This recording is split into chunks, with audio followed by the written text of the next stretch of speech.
பிடிக்குமா? நல்ல வசதி வாய்ப்போட இருக்கான். கெட்டவனா இருந்தா பிசாசு கண்டுக்க மாட்டான்.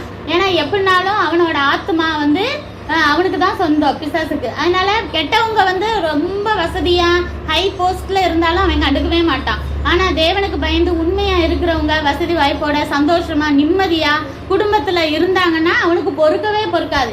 எப்படியாவது கெடுத்து விட்டுறணும், அவங்கள ஒன்றும் இல்லாம ஆக்கணும், இல்ல நம்ம படுத்துற பாடுல அவங்க தேவனை விட்டே தூரம் போயிடணும். அதுதான் அவனோட பிளான். அதே போல இப்ப யாரை பார்த்து அவனுக்கு வயிறு எரியுது?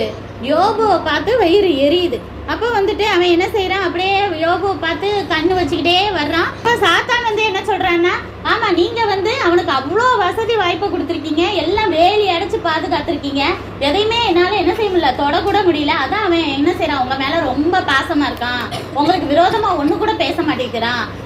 அவன்கிட்ட இருக்க வசதி வாய்ப்பு பிள்ளைங்களெல்லாம் இல்லாம பண்ணுங்க, அவன் உங்களை வந்துட்டு திட்டுவான், உங்களை தூஷிப்பான் அப்படின்னு சொல்லிட்டு பிசாசு சொல்றான். ஆனா தேவன் சொல்றாரு, சரி நான் அவனை வந்து உன் கையில கொடுக்குறேன், அவன் உயிரை தொடாத, அவன் வந்து என்னைய திட்ட மாட்டான், எனக்கு விரோதமா பேச மாட்டான் அப்படின்னு சொல்லிட்டு இப்ப யாருக்கு சேலஞ்சு நடக்குது? தேவனுக்கும் பிசாசுக்கும் நடுவில் என்ன நடக்குது? சேலஞ்சு நடக்குது.